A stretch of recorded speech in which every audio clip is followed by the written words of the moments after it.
Hey guys, this is Zem. I just broke my Ratchet and Clank 3 world record, and so instead of uploading a normal video, I figured I would upload this one with live commentary, so you can get some insight onto the game, how I play it, and everything.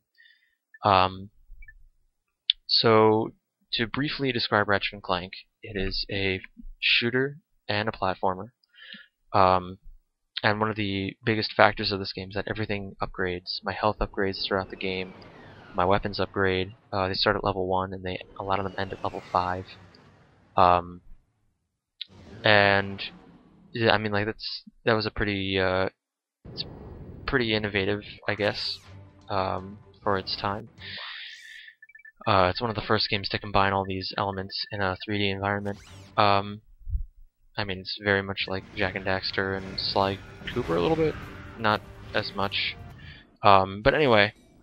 So getting back to the game, the reason this game is so difficult to run is because you'll see me managing a lot of different things throughout the game, managing different levels of experience per weapon, all my bolts, which act as money. I have to manage those, and as well as just like managing different positioning. I guess that's really key in this game, and if you don't have good positioning all the time, then you're kind of screwed. So I'm going to explain the first trick that I'm about to do right here. You see me shoot this, and that ship is just gone. I'm not really sure why, but I learned that if I fire at that wall with the nitro launcher before I can see the ship, like if I see any part of the ship, it doesn't work. But if I just shoot at that wall, the ship just explodes. I don't really understand it, but this game is kind of buggy like that. You'll see me manipulating a lot of the bugs in the game, and like the stuff they didn't really think to fill in. Like there's a lot of walls that don't really exist. But I mean, like obviously they didn't really. This was a game that requires a lot more power than they were able to give it on the PlayStation 2, with all the awesome environments and everything like that. But anyway, going back to the game itself, this sequence right here, I'm just killing things in a very particular order. I don't know if it really matters that much, but I like to do it my way. So I get through all of this, and now I'm getting up to the end of the first level right here. So I have to kill this warship really quickly, which takes like 2 hits. And then cross that gap, which honestly you have no idea how many times I screwed that up. It's actually kind of sad. That's one of the things I screw up the most, and then I end up just resetting the entire run. So coming up is actually a really cool glitch that I learned from online. You're going to see me fly at the edge of the map, and what's going to happen is my glide is going to turn into a run. Like this. I start running, because for some reason when you glide at an incline you start running up it instead, but it allows me to run up that tree, and I skip the entire level. So it puts me right at the end where the path of death is, and this is going to lead right into the final boss of Florana. So I go through this pretty routinely. There's nothing too bad. I actually end up getting a little bit less scathed than I usually do. And yeah, this is like you get like a skill point if you can get through this entire thing without taking any damage, and I get pretty close. This is a skill point that I actually don't get as often as I should. I screwed up right there because I stupidly flew into a rock, but if I had missed that rock I would have gotten the skill point. But anyway, here's the boss fight. One key thing to note is that there was an ammo box right next to me, and I was actually trying to get Quark to hit that. That's the boss for some reason, in case if you don't know that. But I was trying to get him to hit that, and he didn't. But it would have given me an extra ammo in my nitro launcher, and it just would have been a little bit faster to beat him. For some reason, his boomerang glitched, and he didn't get it back, and so I could just keep shooting him, and he couldn't do any damage to me. That's the first time that's ever happened to me. And I don't really understand how or why, again, but that's just this game.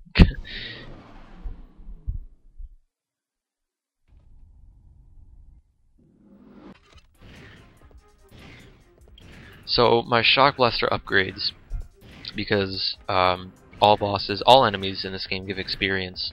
Bosses give a significant amount more, obviously. So when I kill Quark, it upgrades my Shock Cannon to, or Shock Blaster to V2. And what's kind of cool is that it sets up a thing that I try to do throughout the game. If you upgrade a weapon while you have it equipped, you get like this 5-second long cutscene of it upgrading, which is like stupid and pointless.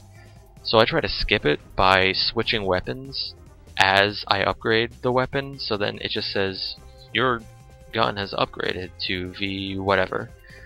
So since I switched planets as it upgraded, the cutscene didn't trigger. And that's the only time that I trigger it by switching worlds. But you'll see me in the next world try to do that more, and I succeed, but I kind of forget about it later on in the run because there's more important stuff to micromanage. So we're moving on to Marcadia. And this is a pretty routine planet. I'm just going through it. Trying to get a little bit more experience in with my shock blaster, because I want to get this to V5 as quick as I can. That's another thing. You start off with 2 free weapons. You start off with the shock blaster and then nitro launcher. But the nitro launcher is useless by the end of the game. Like V5 nitro launcher, it sucks, especially in comparison to the shock cannon, which like kills everything in a straight line in one hit. So I barely upgrade the nitro launcher. I get it to like V3, I think, and then I just say fuck it because I don't need it. But the shock cannon, I'm trying to get the shock cannon as quick as possible. So you'll see me funneling a lot of experience into the shock blaster. But I try to get this to V2 by the end of this planet. I mean the nitro launcher. By the end of this planet, I want to get V3 shock cannon or shock blaster and V2 nitro launcher. So I succeed in both of those. This was actually a pretty clean run as far as like systematic upgrades goes. The game was kind of nice to me. There's a lot of variables that go into speedrunning a game like this. It's kind of hard to micromanage every little detail, especially since this game is just so high stakes, high pace all the time. Like I always have to be careful. I could die at any minute. And that's why I have some really stupid deaths in this run, is just because I wasn't paying attention at the right time.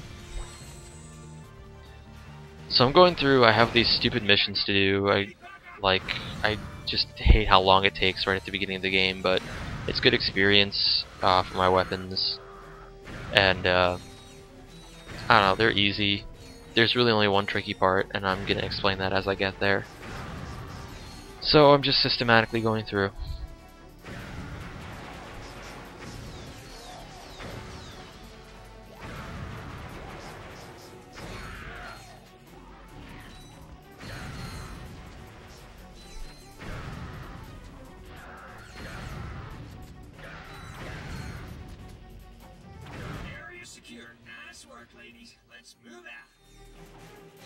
You'll find that with the missions come in waves of 5. There's always 5 missions on a planet. There's some planets where the missions are optional, and I don't do them. And see, right there is actually a good example of what I was talking about. See, I switched the shock cannon, or the shock blaster. I don't know why I keep mixing them up. Not like it really matters anyway, but I switched the shock blaster right as it hit V3. You can see the upgrade bar in the top left corner. When it gets all the way full, then it upgrades. I switched it right as it hit V3, and it didn't trigger a cutscene. It just said, you've upgraded to V3 shock blaster. So that was really convenient, and because I got V3, now I'm kind of trying to work on getting the nitro launcher up to V2. But yeah, like I was saying, not all the missions are... The missions are either entirely mandatory or entirely optional. So if you have to do a set of missions on a planet, you have to do all 5.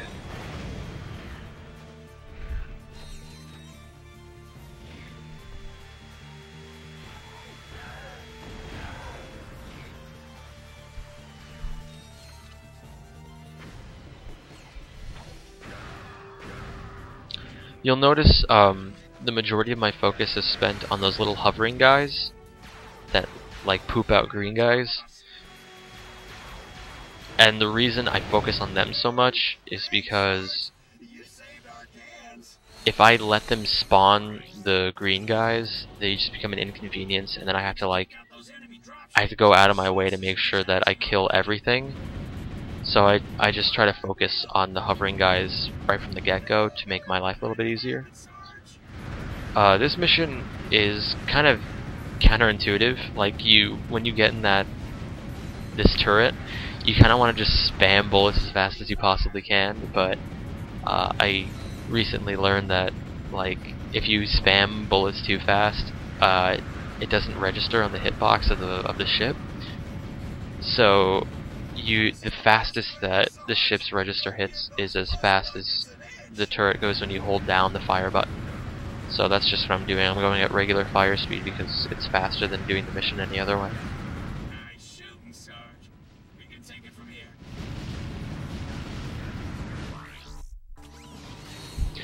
Now this next mission's kind of the bane of my existence. It's set on a timer, so I'm just sitting here for 2 minutes.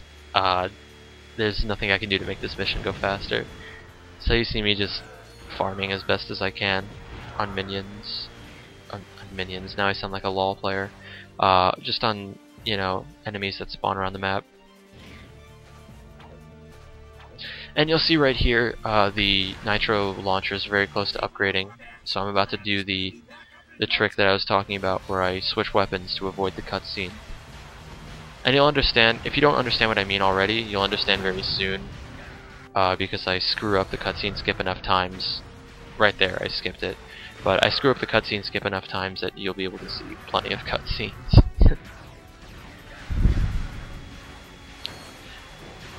Actually, while this mission is going on, I'm going to explain what I'm going to do on the last mission. Because this is mission 4, mission 5 is obviously the last one. Because it's really actually kind of fascinating. So the way this game works, there are ways that you can kill yourself, like actually actively kill yourself in the game, but not die. And that sounds completely retarded and counter or oxymoronic or stupid. It sounds stupid. But the way it works is that there are ways you can manipulate the game so that it doesn't kill you, per se. So what I'm going to end up doing at the end of the 5th mission, I jump into the pool and die. Like that. There's like this random pool that you'll see me jump into, and I intentionally jump into that to kill myself. But because the cutscene for the end of the missions triggers right as I kill myself, I go into the next section of the planet considered dead.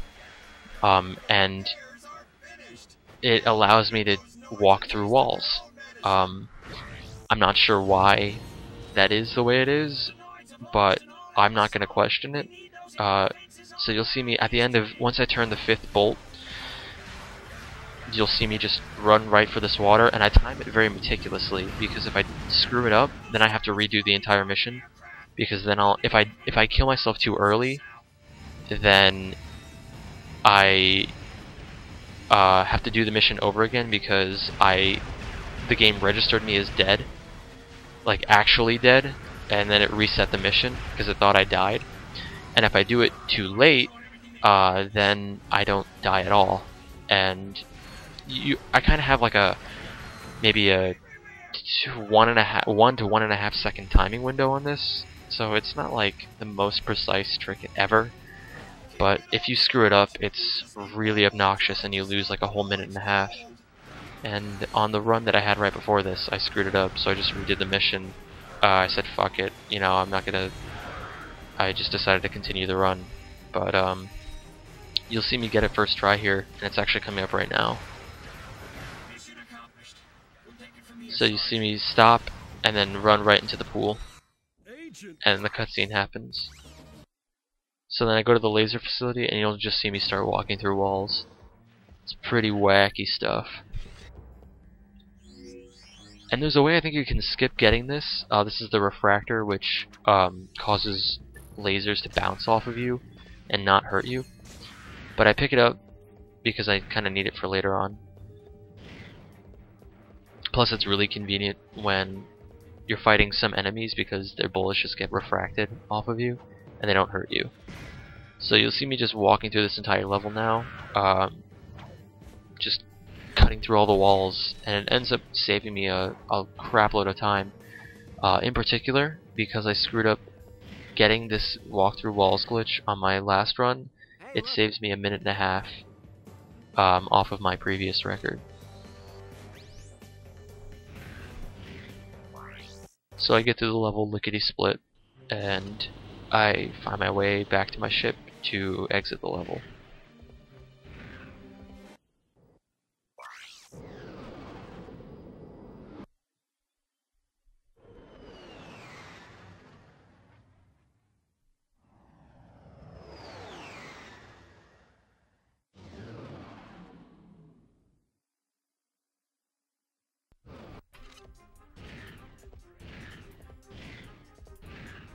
So now the game gets a little bit meta. For whatever reason, there's a game you have to play within the game. So it's kind of like gameception. But yeah, I don't know. It's kind of fun to play. But it also gets kind of annoying sometimes because I screwed this up. This is the elevator climb, the elevator shaft climb, and it really, me getting success on this elevator shaft, like just wall hopping, depends solely on that guy who's throwing skulls at me. A lot of the time he just trolls me and makes my life pretty miserable. But I get through here pretty easily, all things considered, and I pick up the gun at 31 seconds. To put this in within reference, oftentimes, like on my best runs, I pick up that gun at like 24, 25 seconds. So I'm down about 7 seconds off of like a really, really stellar time. But it's not really a big deal.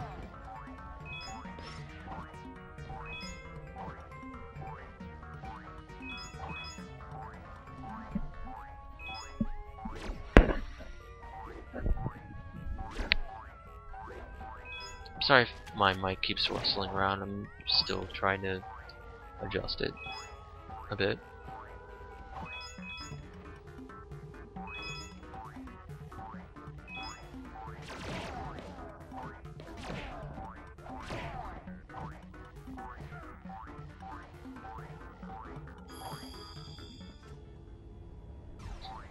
So here's a boss.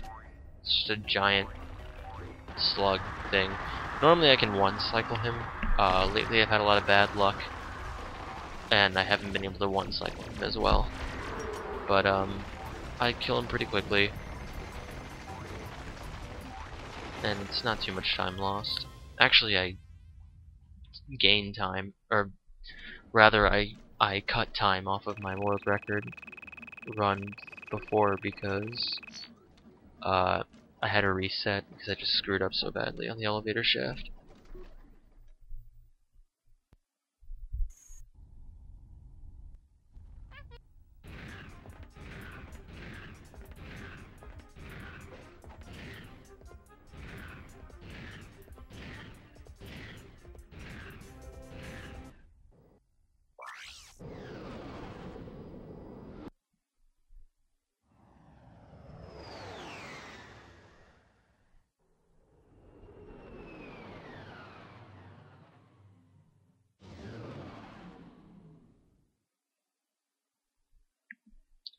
So this next planet, was it this run?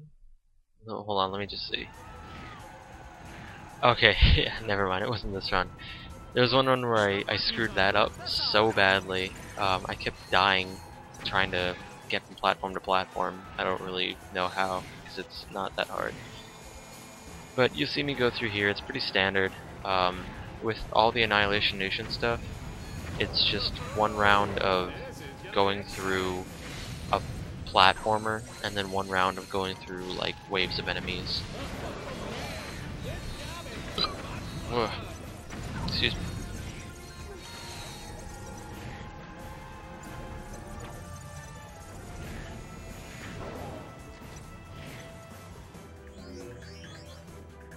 Yeah, for some reason I dropped frames here. It's the only time in the run I actually dropped frames, except for like maybe the very end, I think, during the credits. But I was pretty thankful for that because I've had a lot of bad luck with frame drops throughout my attempts this past week. So I was pretty thankful. And it was a part that wasn't like too high stakes anyway. So going through here, I'm just killing enemies. I know which doors they're going to come out of. I'm manipulating them because they spawn wherever I am. So I'm trying to manipulate the spawns to just be in places that I like, so then I can just outright kill everything in one hit as it comes off the spawn. And you'll see, I don't know if I get the cutscene skip on the V4 upgrade for this, but if I don't, then you'll see what I mean.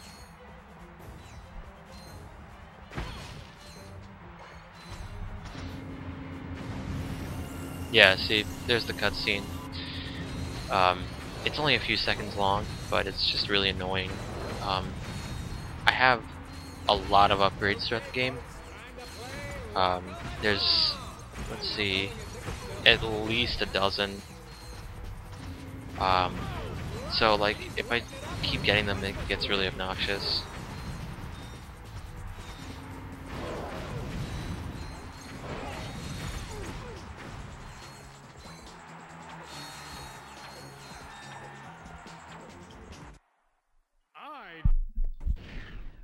So somehow I got through this really fast, and I ended up saving like 20 seconds off of my old record. It's just like, with games like this, they're so like fast-paced, you can just mess up a whole lot of tiny things and then get them right the next time around, and then end up saving like 10 to 20 seconds.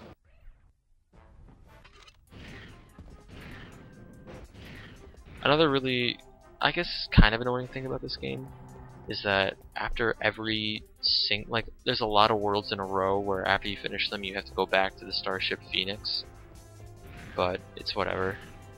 And you'll see me picking up armor here. As important as weapons are, armor is infinitely more important. And so I have to continuously make sure I have enough bolts saved up to buy armor as I need it. I only get 2 armor upgrades, but if I didn't get either one of them, I'd be screwed the rest of the entire run. Because enemies just end up doing so much damage that by the end of the game, even with like level 3 armor, I can still get killed in one hit.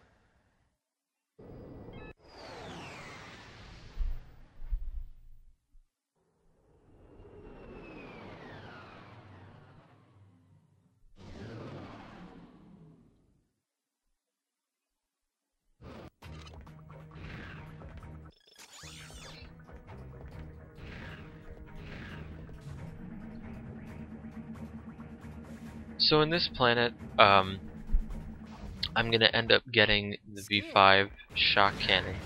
I'm actually gonna get it right off the bat here. I'm gonna get a ×2 multiplier, which doubles the amount of experience I get from enemies, as well as bolts. Like, it doubles bolts and experience.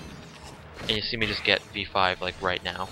I'm trying to trigger the cutscene skip, but at the end of it, I just decided, fuck it. So I get the shock cannon, and I also get 20 health, which is kind of cool. Whenever you get a round 0 number, like 20, 30, 40, I don't know, it kills a lot of things. Not much else to really say. Like, it kills a lot of enemies on the screen. But I get the V5 shock cannon here, and so that really helps make my life a lot easier. And since there's nothing really interesting that happens for the first part of this level, I'm gonna explain the second part of this level.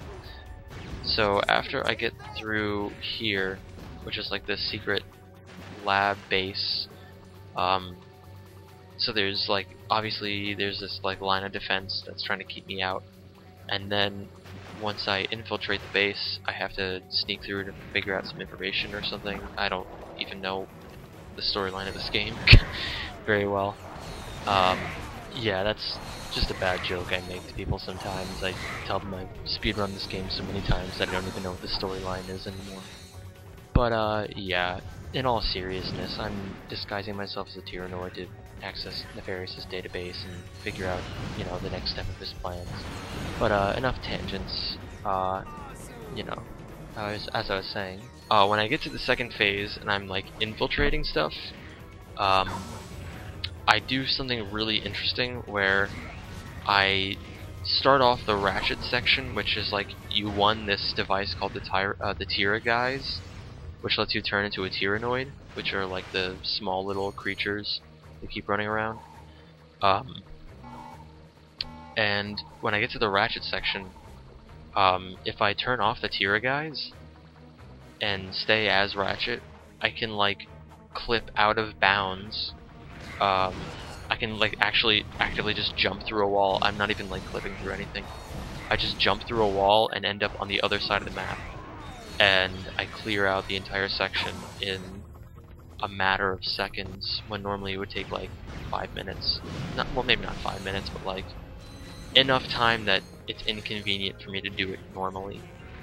And I get the V3 Nitro launcher here, and I get the cutscene skip, so that's nice.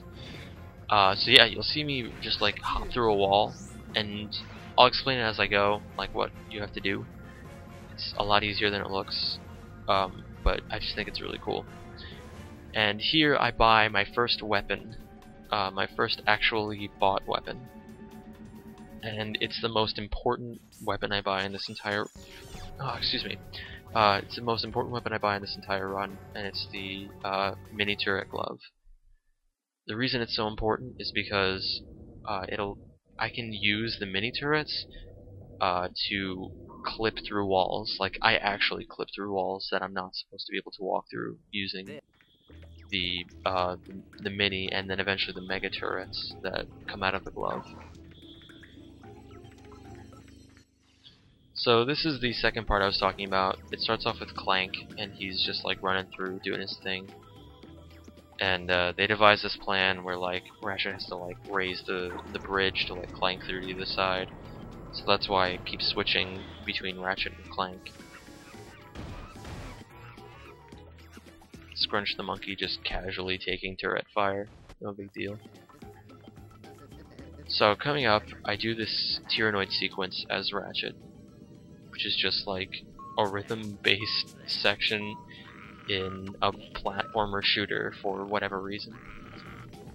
So this guy's like, sure, I'll let you in, even though I've never seen you in my life. So I come through and I turn off the tier guys, and I double jump over, and I just jump across this like imaginary gap.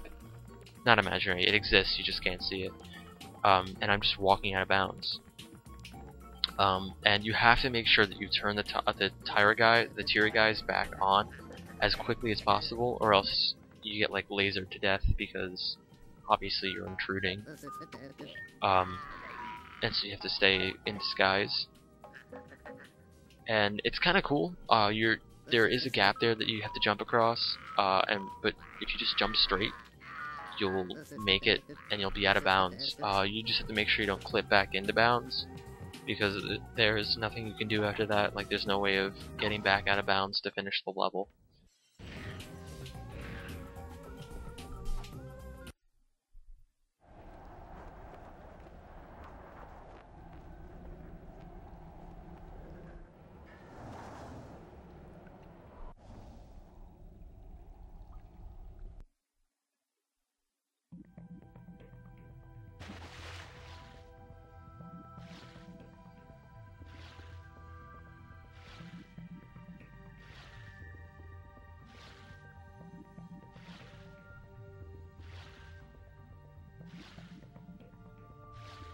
So from killing those gigantic slug type monsters, I got these crystals, and I just sold 2 of them to that plumber guy for 4,000 really easy bolts.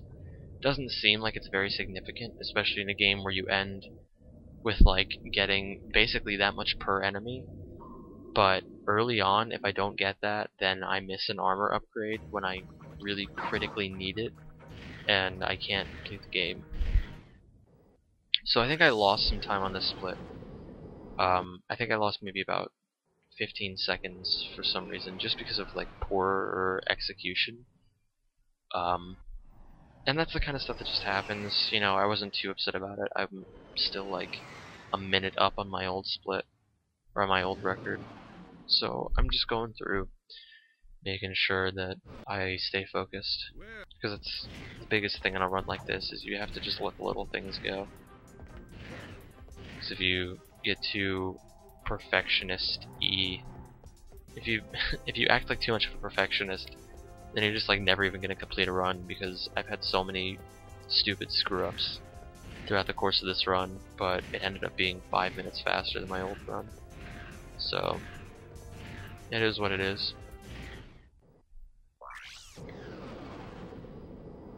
And on this planet, since I'm not doing anything of actual significance in the first half, there's I do the same sort of death glitch that I did on Marcadia, but I do it in a different way, and you'll see how I do it. It involves killing myself and then entering a vehicle at the same time, so it cancels out my death for some reason, but I still count as dead, so I can still walk through walls. You'll see what I mean, and the tricky part is just getting back up to the ledge afterwards. But yeah, so it's kind of cool to watch. I also do a neat thing right here in the first part where I blow up, like, one of the objectives is to like blow up this little like pod type thing, and I blow it up like super fast by refracting enemy lasers against it, and I thought it was kind of cool.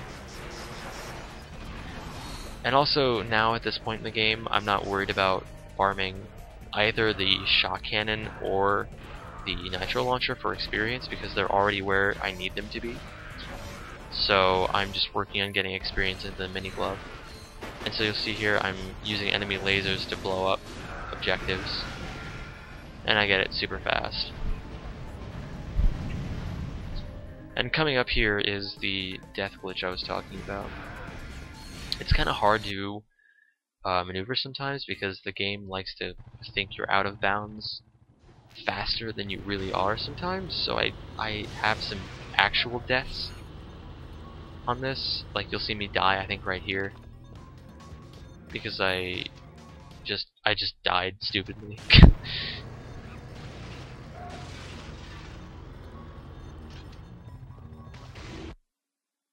And then the vehicle went into the water, so it counted as dead. Here I get it though. So I kill myself, enter the vehicle, and I throw the vehicle back as I exit it, so that it like dies and then respawns. Because if I have the vehicle respawn over there, I can just get to my next objective super fast, instead of having this vehicle stuck on an island where I can't use it. So what that does, you'll see like green circles in the bottom right corner. Those are like things I have to blow up to open this door. But since I have the walk through walls glitch on, I just walk through.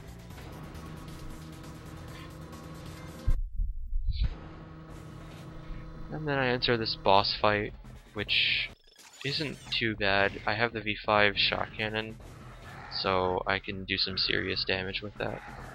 But you're gonna see me intentionally kill it with the mini glove turret, because I'm trying to farm as much experience as I possibly can into it. And it doesn't matter how much damage you do to a boss with any weapon, it matters what you kill it with that gets the experience.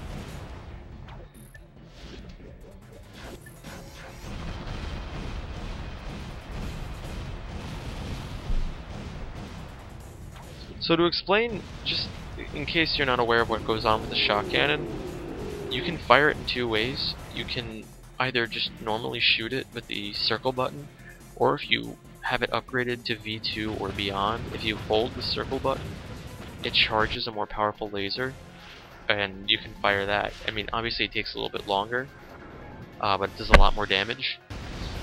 And with the shock cannon at V5, it just fires in a straight line, or like a straight beam just fires out of the gun. and you just blow up a lot of stuff. It does so much damage. It's one of the main tools I use to get through a lot of parts of the game really quickly.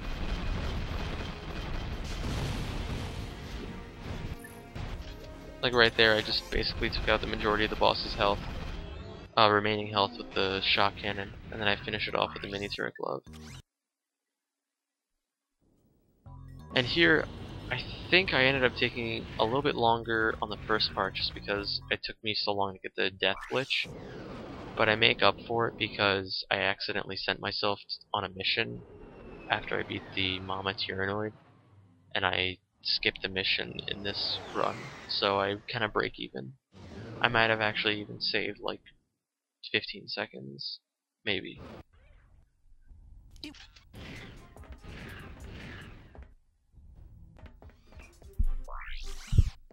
And here we have VR training, which is just like some stupid mandatory mission that I have to do to get the hacker, I think it's called in this game. I'm not exactly, I don't even remember what it's called.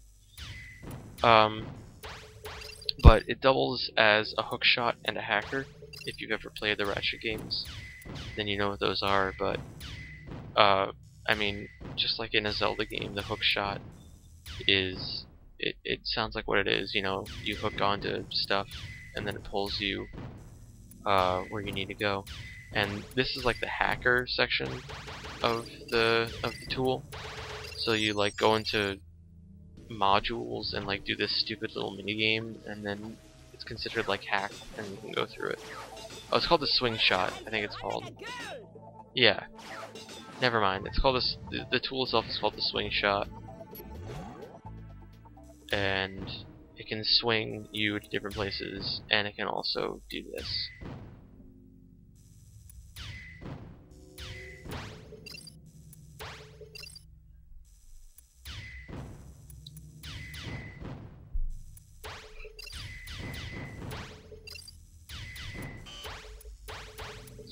There, I accidentally shot a green thing. You're supposed to destroy the red things and collect the green things.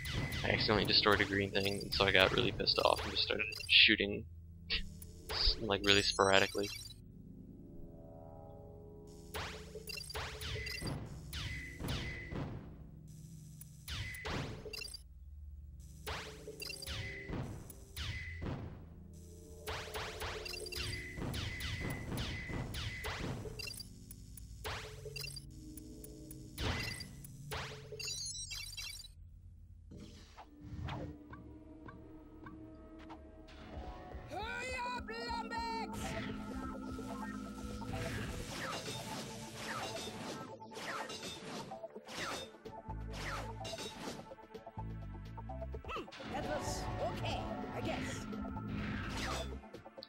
The girl running this training thing is kind of a bitch.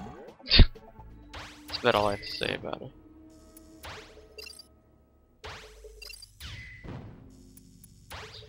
I also get a skill point, I think, for beating this at a certain speed. I'm not exactly sure how it works because I didn't really beat this any faster than I do in my other runs.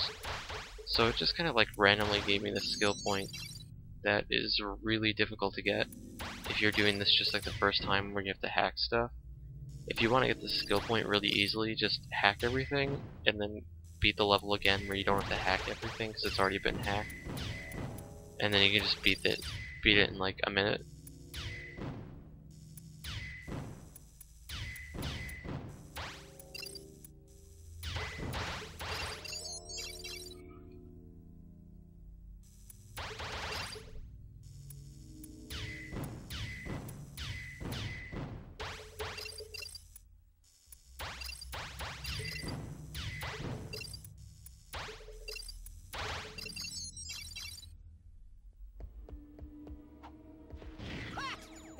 Pathetic.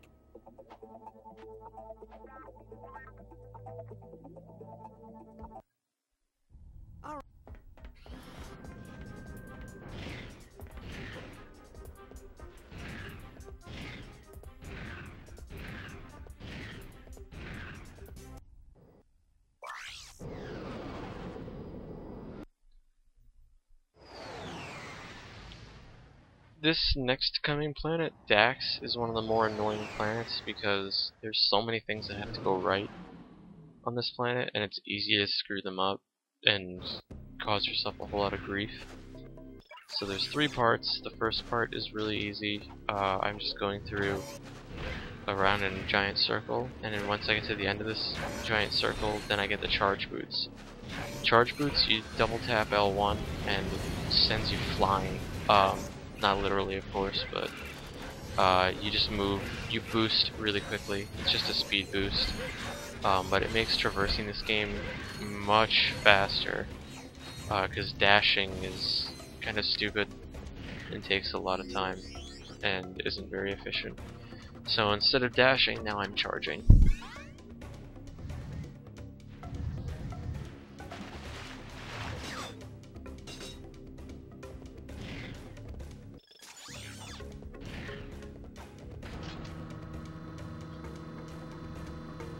And I think I stupidly die here. Congratulations to employee JX34 on his promotion to But first class. I was just like, fuck it, YOLO. Yeah, I definitely died here.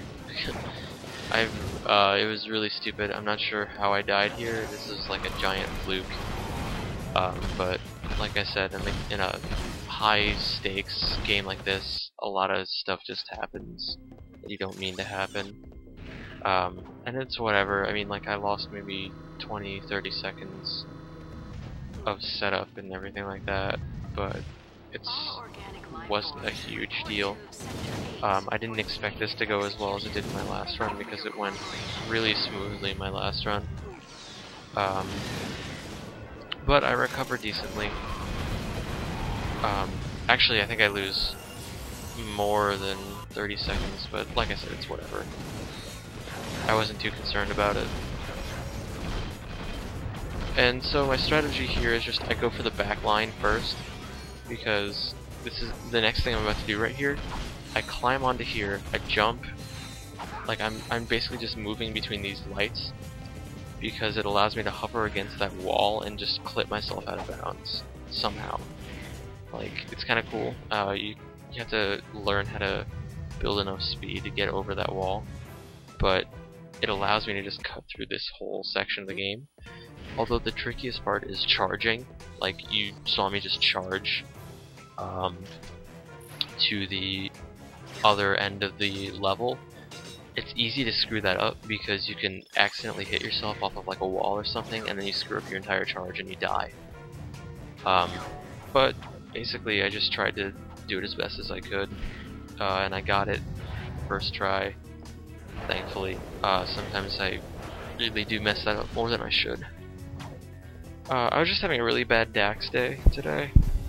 I had a couple of different runs before this that ended around here on this planet just because I screwed up so badly.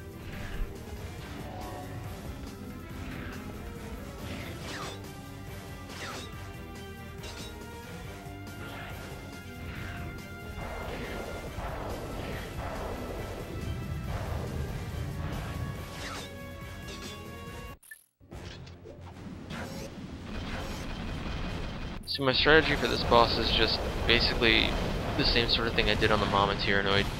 You know, I'm just trying to put out damage with both the mini glove and the shock cannon, because it's much faster than just working with one weapon.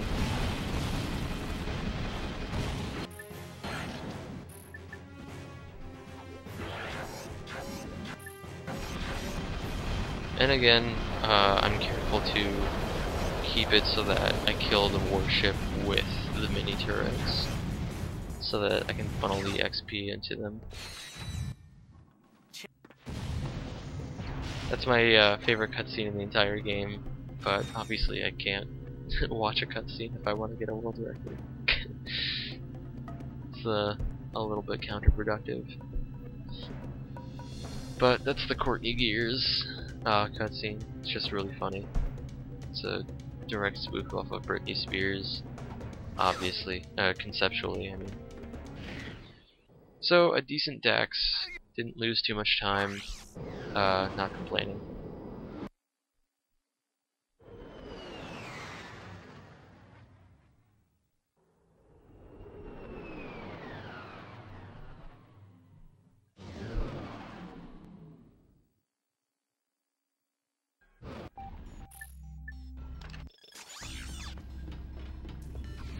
So with this planet, I go back to using the refractor. Just as a quick note, there's a really cool glitch that you can do on this world, and I was tempted to use it for the longest time, but then I realized that it's way less time effective than just going through the level normally. But there's like these meteorites, like you can probably see them in the background. There's like asteroid belts that are just like flying across the planet, and if you land onto one of the asteroids, like you get a skill point. But then if you charge boot off of the asteroid, then you just like start flying into space, and you can actually just fly right to the end of the world. But again, that takes like 4 minutes, whereas completing the level normally just takes like 2-ish. So the rest of this world is pretty standard.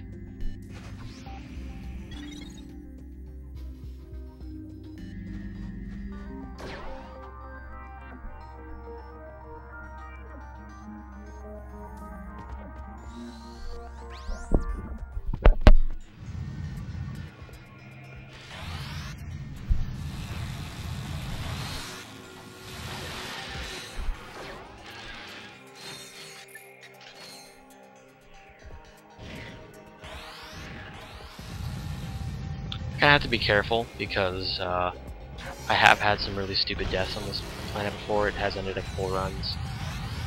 But for the most part it's pretty simple. You just have to not be an idiot.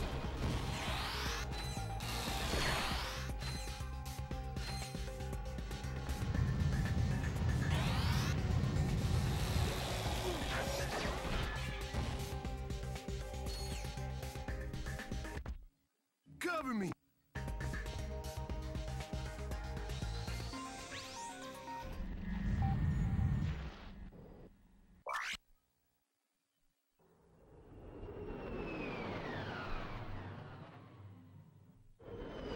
So I get through that planet pretty quickly, and then I go over to Blackwater City, which is another one of the like 5 mission world type deals. Or actually no, I'm sorry. I was completely wrong in saying that all the worlds have 5 missions. This is the only only mandatory mission planet that has 3 instead of 5. So it's pretty simple. Each one is relatively straightforward, and you can get through it with a couple weapons. But it's also just really good experience for all my other weapons. Because, you know, there's just a lot of stuff to kill. You'll see me mostly trying to kill things with the mini turret glove, but it's kind of difficult because all the enemies are just moving around, and it's kind of hard for the mini turrets to keep up sometimes. But and also if I put them too close to drop ships, then they just start firing at the drop ship instead of at the enemies, and it's a waste of ammo because they're not going to destroy the drop ship. And then drop ships don't give that much experience anyway. So sometimes you'll just see me wait until all the enemies are out, and then I just shot cannon them. Look out! The Nards are coming across the bridge!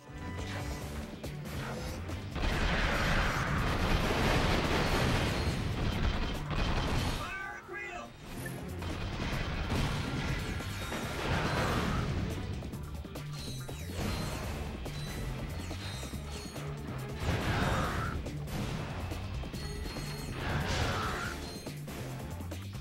Looks like the Noids have had enough.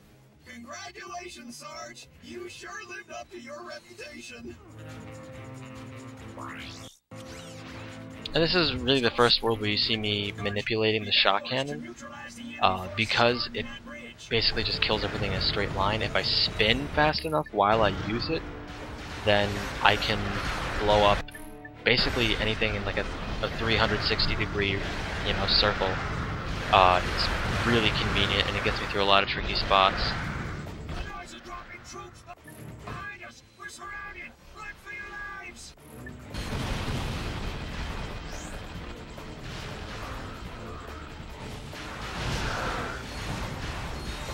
The Noids are storming the bridge.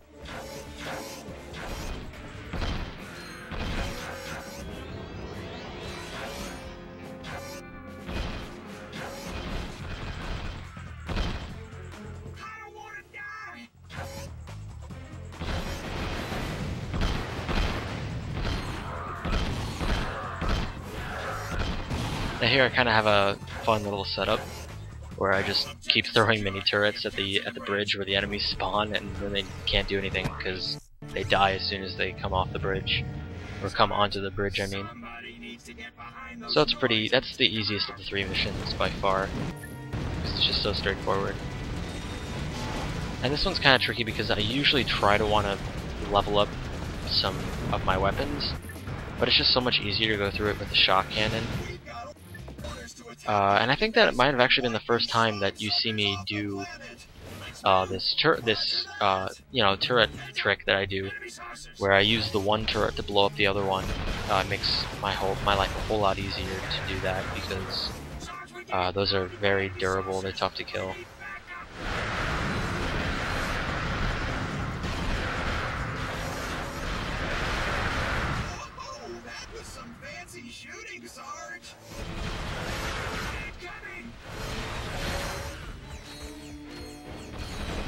And so you see me walking around here because at the early levels of the mini turret cannon, or the mini turret launcher, mini turret glove, the mini turrets there can only be like maybe 2 or 3 out, 2, 3, 4 out at a time, and they all work in conjunction with one another. If I put out 8, like I had out right there, then some of them just won't work until some of the other ones explode. So sometimes you see turrets just like sitting there not doing anything, and that's why. So I get through this really quickly. I think I saved about 30 seconds on my record at this planet, which is kind of nice. And actually right there, when I'm selecting planets, sometimes I'll accidentally select Tyranoth because it prioritizes planets based on their order. And so since I didn't technically complete one of the missions in Tyranoth, it makes it so that I have to fly back there if I'm not careful. So I'm observant, and I notice that I have to go to Annihilation Nation, so I just go back there, which saves me actually a little bit more time than you would expect on my record.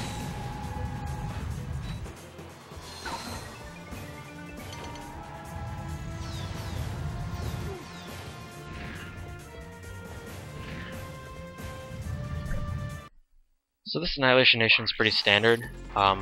It's actually one of the fastest levels in the entire game. I can get through it in like a minute, 20 seconds. So now here's the boss, and you just fly up to him and just throw out turrets, and then the guy just blows up.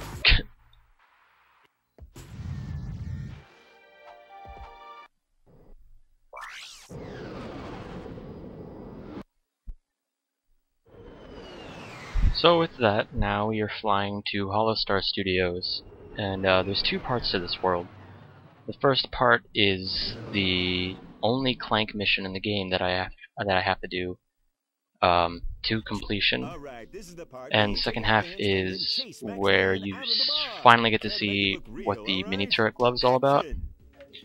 But for the first half, I mean, nothing went too wrong up until the boss fight. There's a boss fight at the end of this.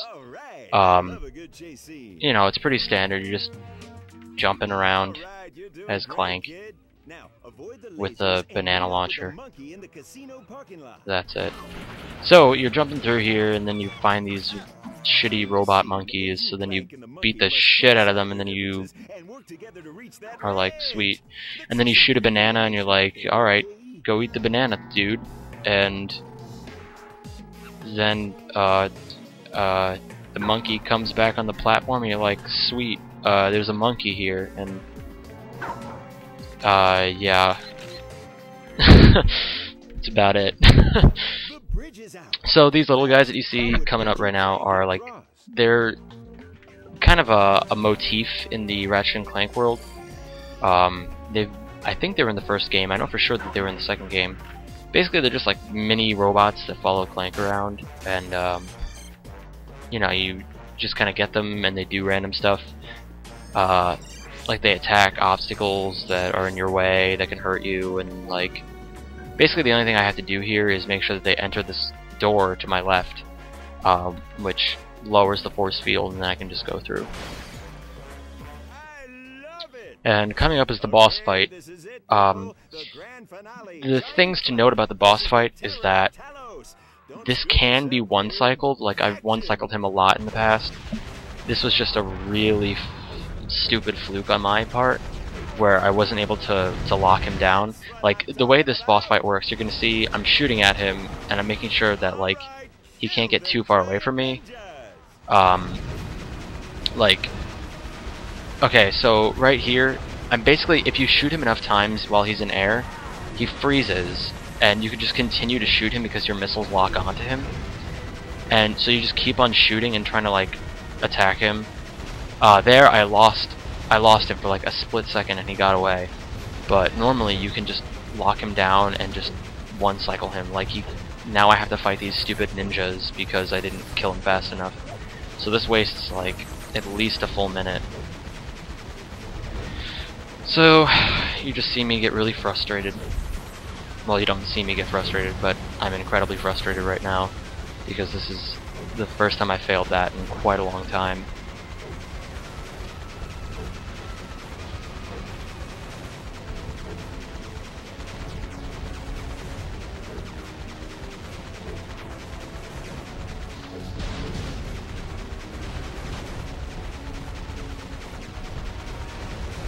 And the most annoying part about them is basically just that, you know, they can spawn really anywhere, so I have to go around hunting them down, which occasionally is just a colossal waste of time.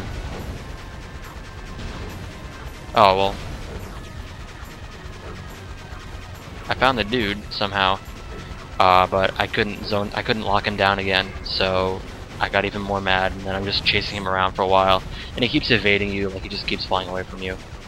So yeah, this definitely wasted way more than a minute over something incredibly stupid that I usually don't mess up. But it's whatever, you know. It just leaves me with more to improve in the next run.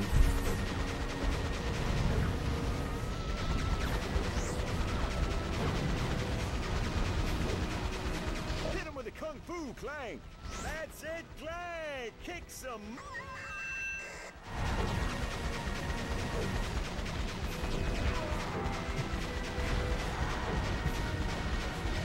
Good.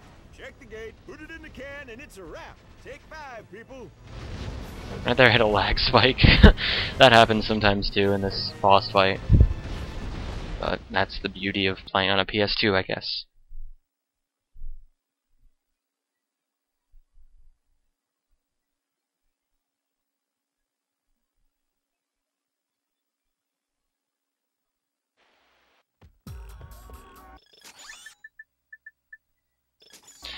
So, in the second half we have the Ratchet section, which is where you get to see what the mini turret glove does.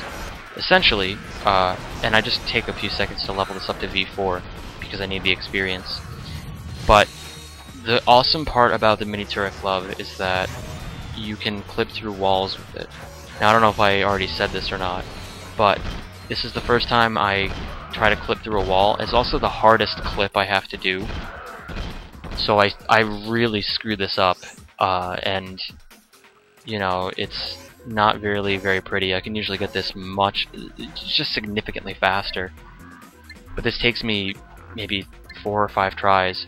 What you basically do is so for this you have to stand in the corner because it's so much easier to clip through a wall if you're doing it on a corner with a mini turret glove, just because of how big the turret heads are. But you essentially are overloading the game with how much space you're occupying in like one particular area, and because of that, it kind of like you kind of have to. The game basically sorts itself out spatially by pushing you through walls. So you see the game just like bugging out right now. What's inevitably going to happen is there's going to create too much space in one area, and it's just going to push me through that wall. And that's why it's easier to do it on a corner, because there's already 2 walls surrounding you. So that's why this is really useful. It's also the hardest one. Once you get the Mega Turret Glove, the heads are much bigger, and so it can just push you through much faster. I don't really even know if I'm explaining this correctly. There's probably an actual reason that I didn't just make up as to why this works, but that's the way I always phrase it, so whatever. I think I get it right here. Yeah, I get it right there. And so you see it just takes you right to the end of the level. And it's just so convenient because it eliminates so many things that you have to do in this game just because you can push yourself through walls.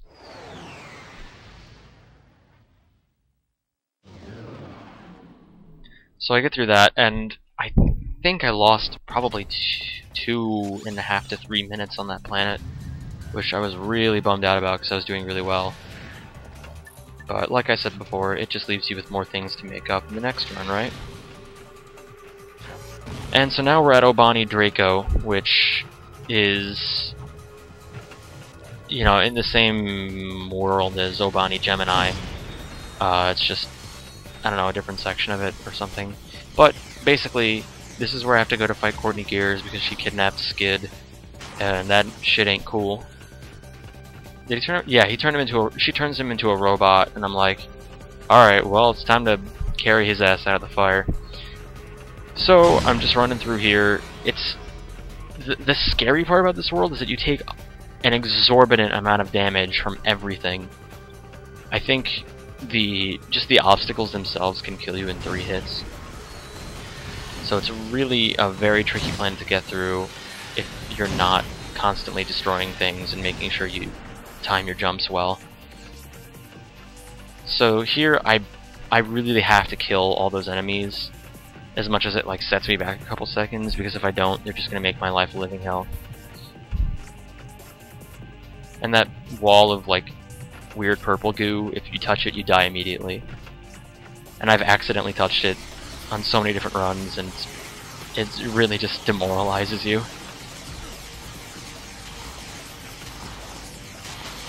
So here you can really see how precise I have to make the jumps, because the jumps are hard enough to control as it is, and if I'd gotten hit, I think one more time I would have died, possibly. But the Courtney Gears fight is pretty straightforward. I use the nitro launcher to kill all of her little dancing minions, and then once she comes out, then I just throw a bunch of turrets down to just wreck her, and I use a shock cannon to output a lot more damage as well. And so when she gets to a quarter health, she sends out more of her dancers. And I missed the cutscene skip there, but who cares?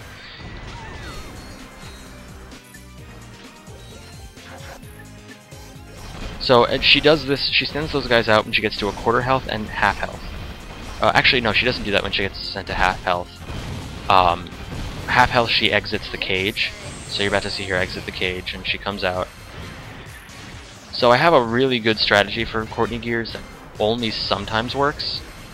You see her starting to spin right now, and I've only ever accidentally done this, like I've never intentionally done this before. But she'll keep spinning, you know, for a really long amount of time. But if you throw down enough mini turrets and in the right spot, they actually trap her. So she's just spinning into mini turrets the whole time, not doing anything. And the mini turrets are just out, like, they're just flattening her out. It's crazy how much damage they do to her. One disposable. So I make pretty quick work of her, despite not doing the cool trick that I accidentally discovered. And I exit the planet.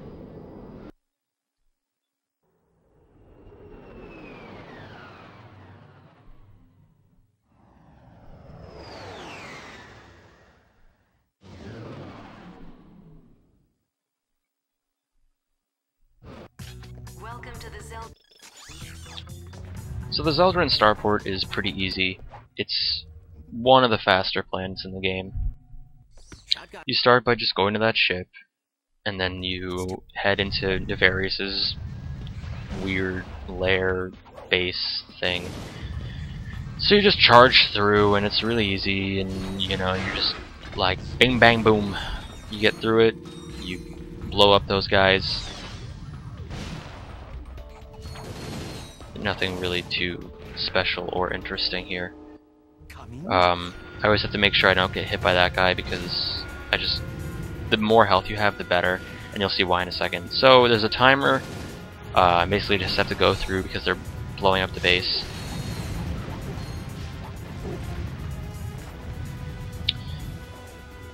So that's why I get hit right there, and I lose over half my life.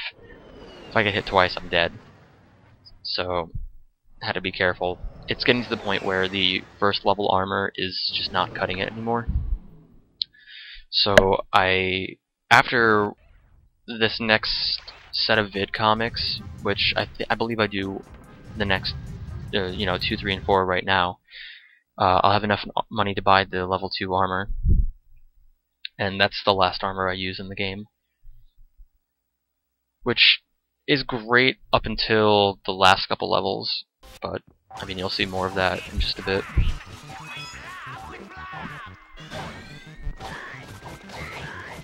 So these vid comics are pretty standard. There's really nothing very fascinating about them. Basically just, jump punching, getting through them with a lot of ease. So, really not much to say, so I'm not going to say much.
So one thing I will say about this particular vid comic is that I really have to be careful that I don't take much damage early on, because I try to do a lot of interesting, not really so much skips as they are just, I kind of abuse the invincibility frames, because like most games, after you take damage, you get like a second of invincibility frames, just so that you can't chain damage and die immediately. So I basically have to watch my health here quite a bit, so that when I get to the end, and you'll see what I'm talking about in about 50-ish seconds, or less than that now, but you'll see that I try to cut through a lot of the fire, because the fire is like a really stupid obstacle, and yeah, that's about it. I don't have much else to say.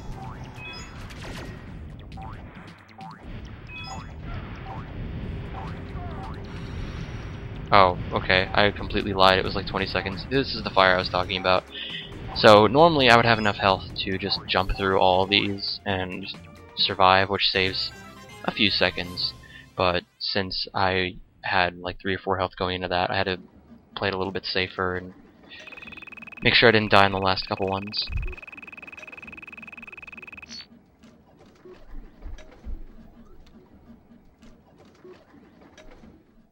So right there, in that last one, I went out of my way to collect as many bolts as I could without it being an inconvenience, because that one gives you a ton. Because I complete it so quickly that the bonus timer, the timer bonus, gives me so much more additional bolts.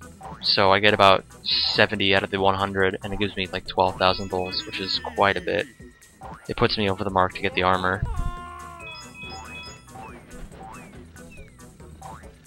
So this one's kind of nifty in that there's so many different little tricks I can do. So you just saw me like jump off the edge and then land like a little bit further level, and this is kind of cool too. I'm just like jumping through the platforms, you know, some pretty interesting stuff.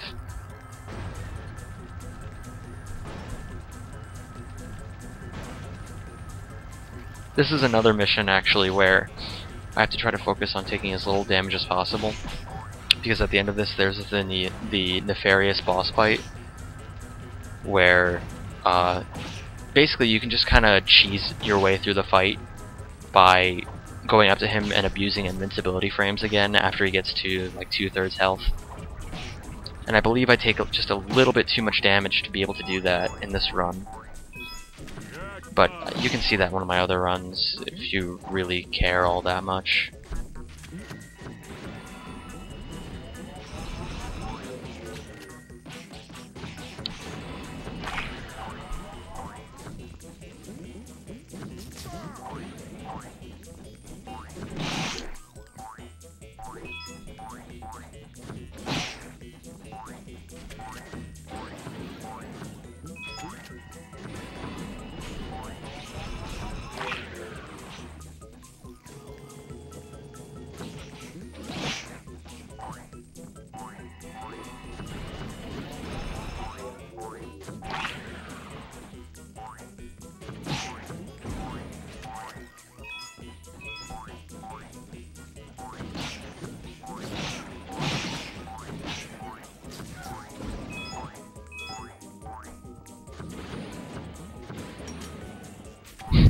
That was really stupid. I ended up just taking up way too much damage from that, and I felt really dumb about that afterwards.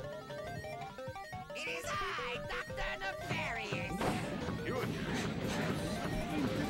So here's the Nefarious boss fight, and you know, you just shoot him a lot with your gun, and then shoot him a little bit more. And I knew I didn't have enough health to be able to do what I wanted to do, so I didn't even go at him. So I tried to do the old strat of letting him jump into his own, like, vortex-y type thing, but it didn't really work out very well. So now I know for sure I have enough health to be able to just do this and kill him. Oh, never mind.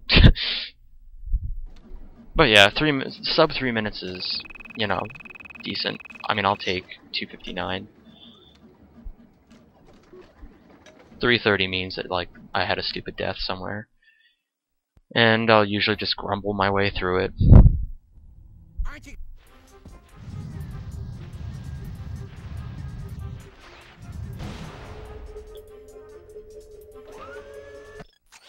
So I actually just had enough bolts to be able to buy the armor, which is pretty standard. I mean, that's another reason why I farm just so much stuff, is because if you don't have the right amount of bolts throughout the entire game, you're screwed. So I get the adamantine armor, which is going to save my life numerous times. And I fly to Metropolis, which is a really big troll planet. But I think I get through it first try, just because I took so many safety routes. Running this game enough times has told me that there are 1,000 different ways the level can control you.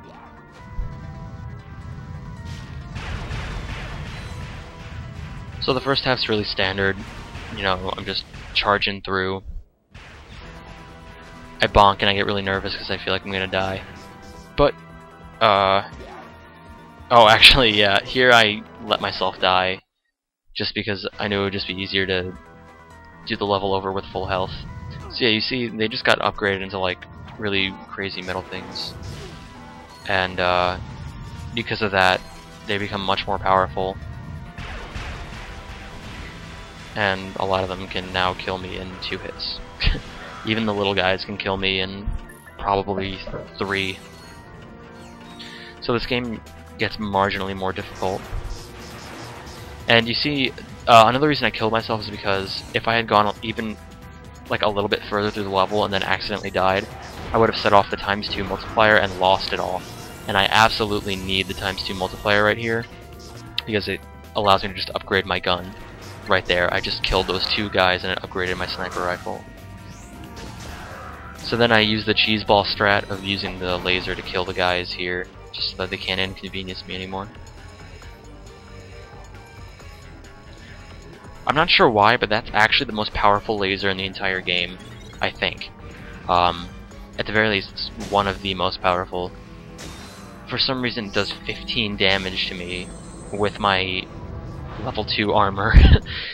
So I've had runs ended because, well, not ended, but my runs were made totally stupid by the fact that I got hit by that laser and died at low health. So the reason I went through all my guns there really quickly is because I wanted to make sure I accidentally didn't just like lose out on a lot of ammo, but I didn't. And so the main strategy with this boss is that I double jump while I'm using my shot cannon, because I'm about to use a lol term here. It triple procs my shot cannon.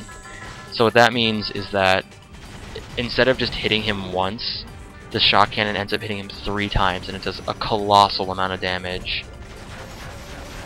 So like right there, just using the shot cannon alone, I've already gotten him to almost no health. And then I just use the mini turrets to finish him off.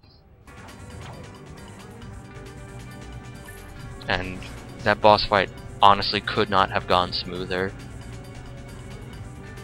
I ended up saving quite a bit of time here, I think.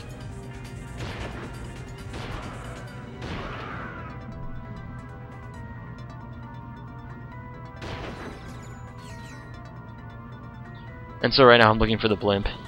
Shooting that blimp down gives you a skill point, and it's just kind of funny. You really just ruin somebody's day by killing them mercilessly and arbitrarily. Just like imagine how much havoc you just caused by blowing up a blimp. Like there was no reason for that. I don't know, this is the kind of stuff that entertains me.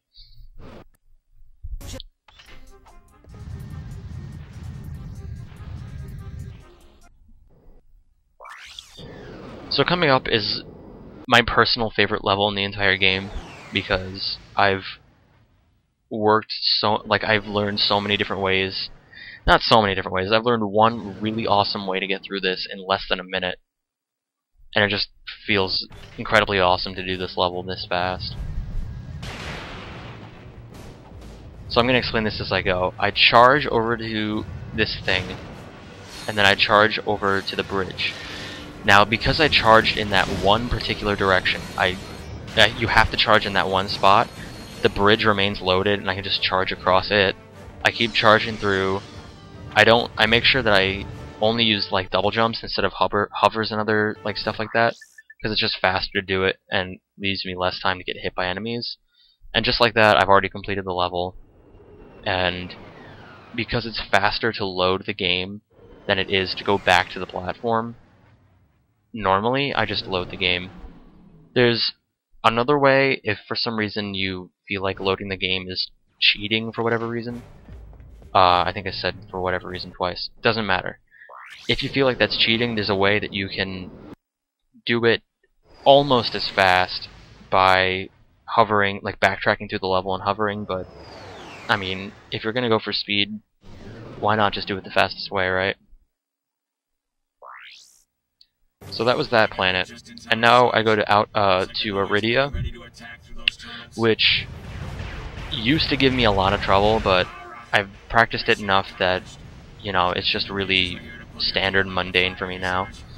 So the first mission is like that feels like cheating to me. I just boost through everything and ignore all the enemies, and I just beat the level. The second level is another one of those, like, well, I don't know if I've mentioned this before, but I don't know, I'm having deja vu right now. Anyway, the thing about this level is that, you know, you just have to kill all the enemies. You know, they're gonna spawn. There's gonna be a set amount of enemies spawning, so you just have to make sure that you kill them as fast as you can. And keeping the hover ship this low to the ground allows you to, you know, personally it gives, I feel like I have a lot more accuracy with my shots when I use this method. But that's just me. I mean, it's a matter of preference, I guess.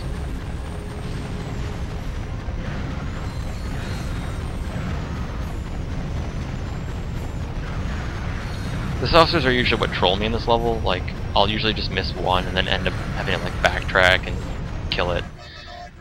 I think I missed two. Yeah, I ended up missing that guy too, and you see me just like struggling to get back while he continues to advance forward on me. Oh, I actually missed a third one.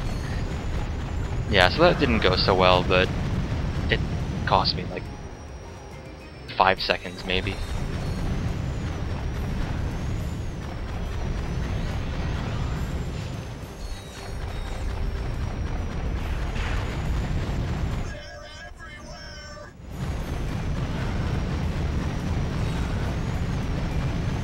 And this is the last corner of the map, so I'm just doing cleanup right now. The mini-map's a lifesaver, because well, I guess it's not a mini-map, that's more of a radar, but it's a lifesaver just because I can see where all the enemies are spawning from, and it makes the mission a whole lot easier. So this is the one mission that used to give me so much trouble. Actually no, the next one gave me so much trouble, but this one I learned a really cool way of doing this. If I just like fire from here, like you saw me just like drive the ship out and just like as fast as I could. For some reason when I do that, the enemies don't see me, and so they don't start firing at me, and so I just have free reign of, you know, snipering. So I start to drive over the bridge, and these guys just spawn, and so basically what I'm trying to do is I'm trying to kill this guy as fast as I can, because if they hit me 3 times I die. So I get the guy in one shot and I continue onward, and then I just ram my car into the next guy, because it's the easiest way to kill him.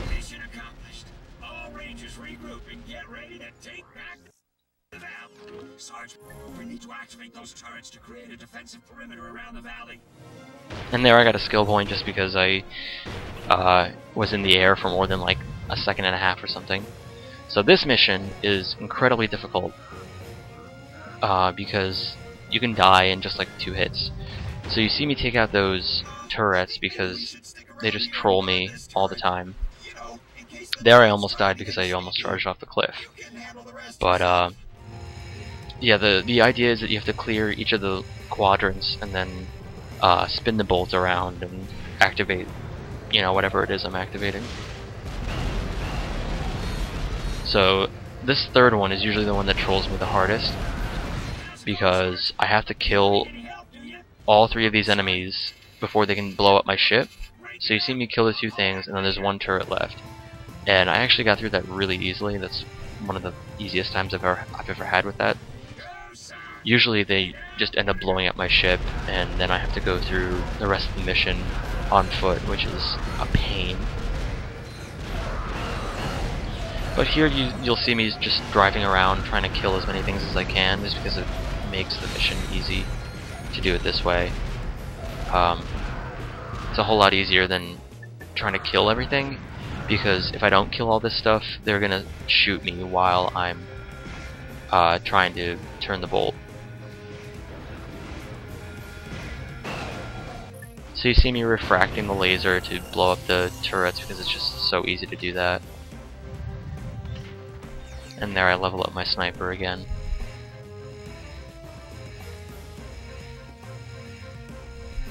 And that's the end of that mission. Which, I mean, at this point I knew the 5th mission would be hard, and so I was very relieved, because those are usually the 2 missions that screw me over the most.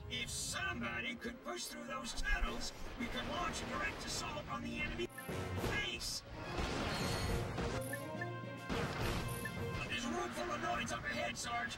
You go in and clear now. Right. Cover the rear. Incoming saucers!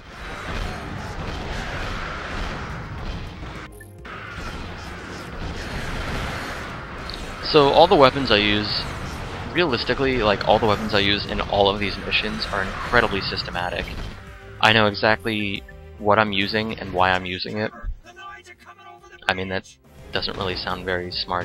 What I'm trying to say is I've planned when I use all of my guns, because the method that I use is very consistent, and it's just a matter of, you know, having decent execution. So I always save the sniper for this part, I always use the mini turrets on the last part, I always use the shock cannon on those 3 guys that I killed who were guarding the pathway. You know, it's just really standard stuff that makes this game a whole lot easier. There's a Tyranoth ship blocking the tunnel exit. The enemy base is wide open. Time to finish the job. And I always let the the turrets kill the warship just so I can funnel experience into them. Here I do the same sort of thing where I use the one turret to blow up the other one, and then I just use my shock cannon to finish it off.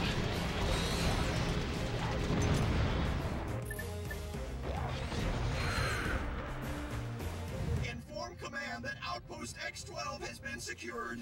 And that's Outpost X12, or that's Aridia. The name of the planet is Aridia. But yeah, that's that. It's really simple. I mean, actually, it's not simple at all. It only looks simple. That's taken me a lot of practice to be able to do as quickly as I did it. Usually I have 1 or 2 really stupid deaths in there somewhere. And so I get the final vidcomic now. And it's also pretty uninteresting. Yeah, there's really not a whole lot that goes on that's anything special, so just so you know.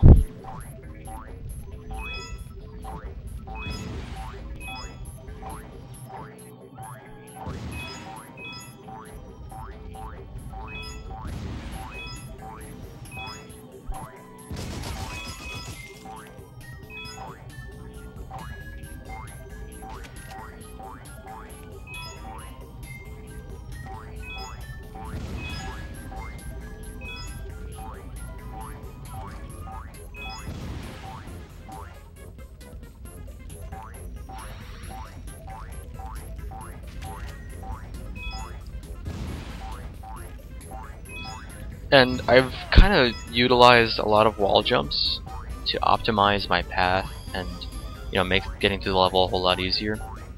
And this is actually the one mission in the entire game where there's like a significant amount of RNG, you know, random number generated stuff, by which I mean like placement of enemies on things I have to climb, because that's completely random and it could really screw me over.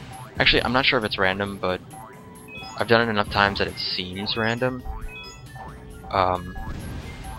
So I could be wrong there, but if they spawn on the wrong part of the platform, which I believe happens right like now-ish, but it does damage to me and like really kind of inhibits me from, I mean, like sometimes it has really bad consequences, like I'll hit a guy and I won't be able to climb the edge, and then I fall into the ice and die. So like stupid stuff like that occasionally just screws me over in my runs. But this one was pretty kind to me, so I wasn't complaining with that last hit at the end.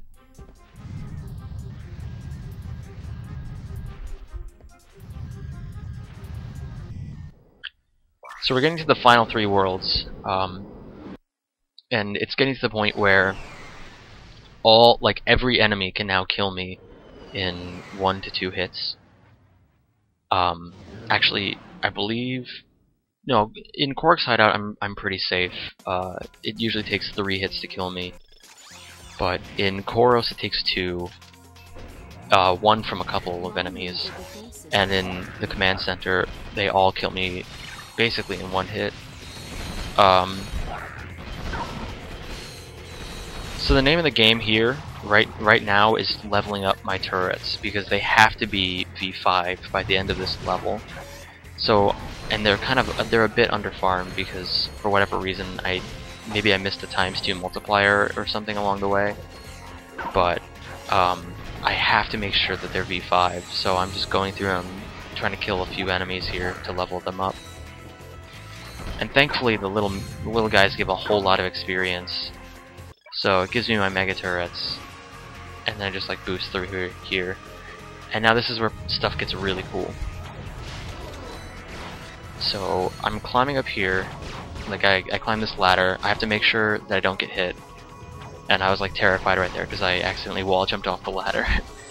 But 1 hit is fine, 2 hits is scary, and 3 hits I'm dead. So I equip the hyper shot just to make sure that I can get over the gap, because I've also had runs where the hyper shot doesn't activate and I just die. So I blow this guy up, and I jump across over to here, and then I keep wall jumping. And then this is normally where you find the Dan, which you break him and you get a skill point. But instead, I'm going to use this corner and I'm going to push myself through it with mega turrets. And it takes me a little bit more than I'm used to because I put myself in the wrong spot.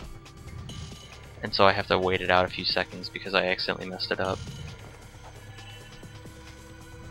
Normally I can get it in 3 turrets. I really don't know what happened here. But, you know, I need to get a little bit more consistent, I guess.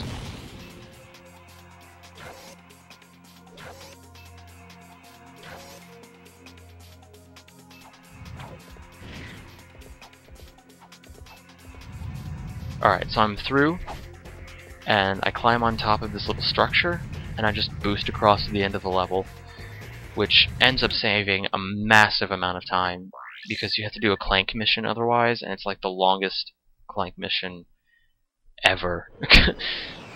So I get to the end, I talk to Quark, and the taxi that normally takes you back to your ship doesn't load, because I kind of screwed up the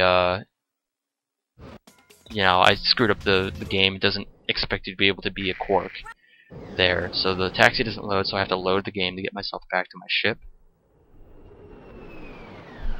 And so now the Phoenix is under attack, so I have to go over and save everybody.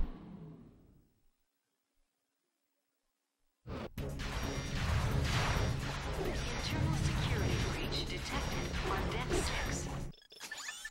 So normally this takes a couple minutes, and I boost back so that I can buy the Annihilator.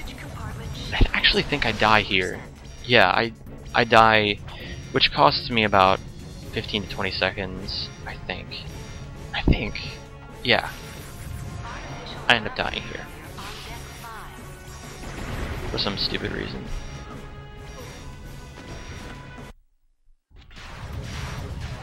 Yeah, it's because I tried to do something different than what I normally do and it didn't work out.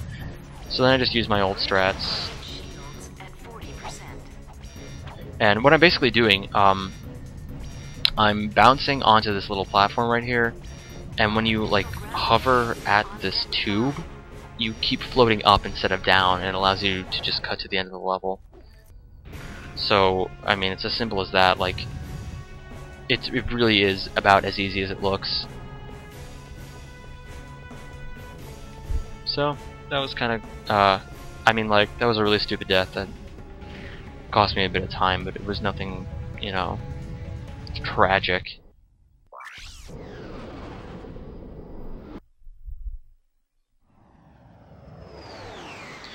So now this is where the run gets really crazy, because I believe, so my record was 149.30-ish, and I was up like maybe 3.5 minutes at this point, and I was like, well, I'm not gonna make it now. Like, basically everything had to go as well as it could for me to get sub 145. You know, by make it, of course I mean getting sub 145, because that was my goal. But at this point I was like really nervous because I didn't think I was going to be able to get it. And with that death there, I was just like kicking myself because it was really stupid of me to die there. But it gives me a chance to destroy some of these enemies and, you know, get a little bit more of nanotech. which allows me to live just a little bit longer. And so I have no idea what just happened right there. Like, that's never happened to me, where I just like randomly jumped across the map there. Or jumped across, you know, the screen. It was really weird, but whatever, it worked and I didn't die, so I wasn't complaining.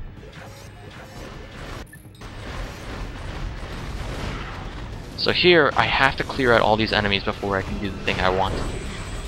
Because these guys, I believe that, yeah, they kill me in 2 hits. That one guy just took out all of my life almost with 1 hit.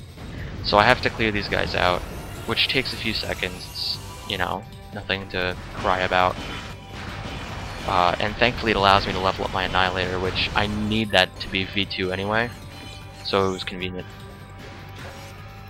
So now what I do is I set up 4 mini turrets, or 4 mega turrets, sorry, in this spot right here, and I screwed it up, but 3 work as well.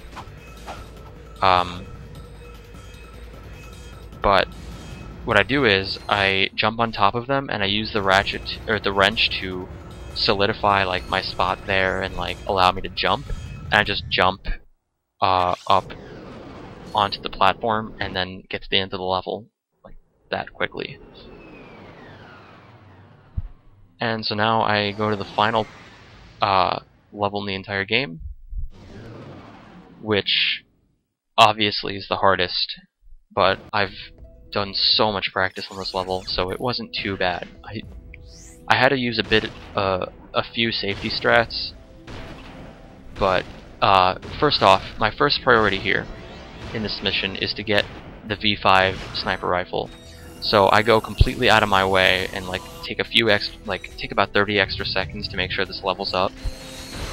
Because if I don't have it at V5 by halfway through the level, I'm screwed. So I kill all of these enemies, which also helps me farm up some nanotech, give me a little bit more survivability. And thankfully these guys over here die really quickly. They don't give me too much trouble. And I just kill one more enemy, I think, to level it up to V5. So that's the first part that I did. That's fine and dandy, out of the way. Part 2 is getting through the tier guys skip. So I have to do this first tier guys mission because it's the only way I can get up to the next part of the level. So I go through all 4 of these, and what I'm going to do, you're going to see another... Actually, you're not going to see it. But there's another tier guys section after this that I end up just skipping altogether, which saves me probably like 40 seconds. Maybe less. But, you know, it's really convenient. And it looks really cool too.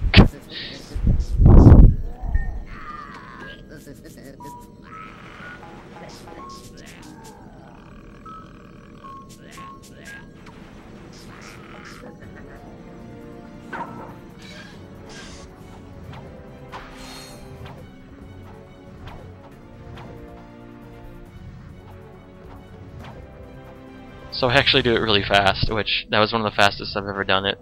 But yeah, I climb on top of this section of the level and I just I just boost through, and it looks so awesome. And it's my housemate says it's his favorite trick that I do in the entire game. So shout out to my housemate James for being a chill guy, dealing with me playing this game non-stop.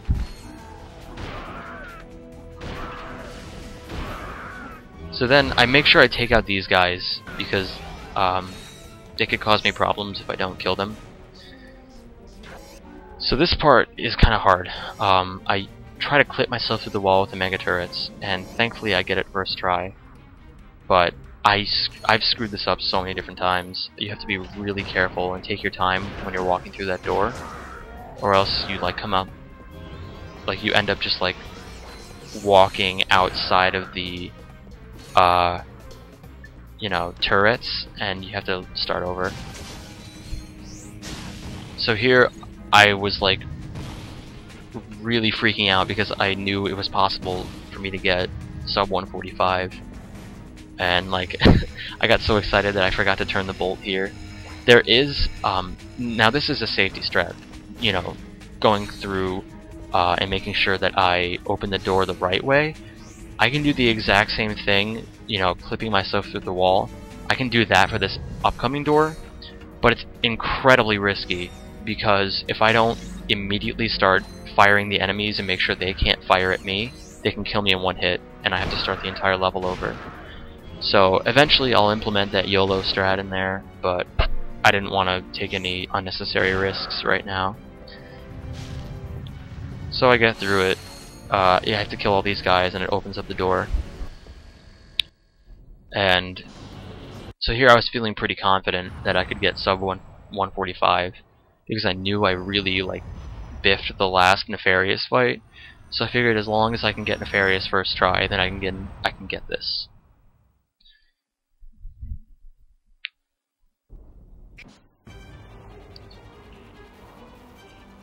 So this kind of goes by, well, it doesn't go by quickly, but I'm going to explain everything I do in this fight because I have to do everything incredibly precisely or else it makes beating him such a struggle. So what I do is I start by throwing out 7 turrets and then going to town on him with my shock cannon.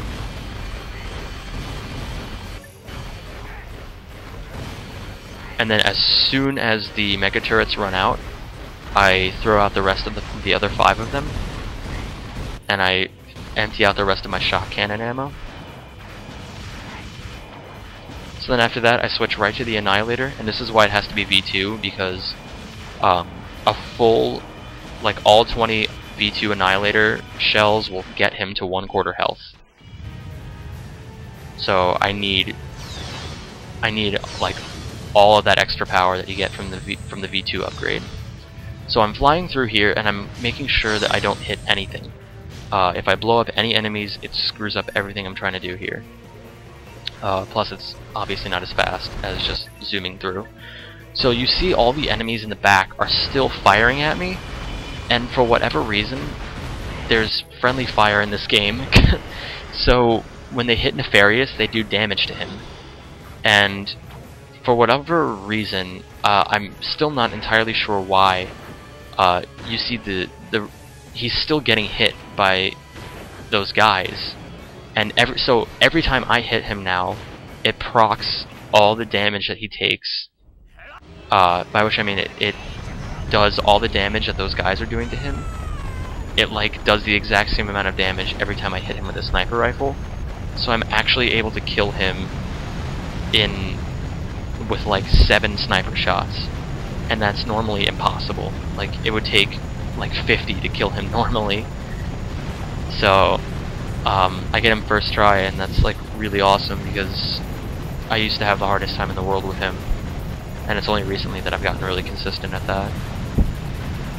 And that took me a long time to figure out as well.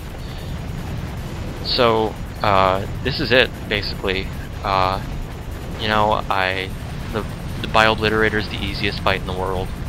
You just circle around him, make sure you don't get hit by too many missiles, and that's about it. I mean, I was like on airs means fancy. I was just fuck it. I was just really happy that I was able to get sub 145 because I had been trying for about a week. Was it a week? I don't know. A few days at the very least. But this was a really solid run. But if you've gotten this far and have listened to all this commentary, I thank you. I've never commentated anything before, so I know a lot of my commentary was like really crappy. And I've done this in so many segments, I don't even remember half the stuff I said in the other segments. Yeah, I mean, I was incredibly satisfied with all of this. The end time was 1:44:17, and you know, that's really, really good. I honestly wasn't even sure when I started running this game. I didn't even know if sub 150 was possible. So it really feels great to know that you know, an optimal run is looking like close to 140, maybe 141. So I'm gonna keep trying to beat this run, and I guess we'll end up seeing what happens. So thank you very much for watching. I really appreciate it. You're all beautiful.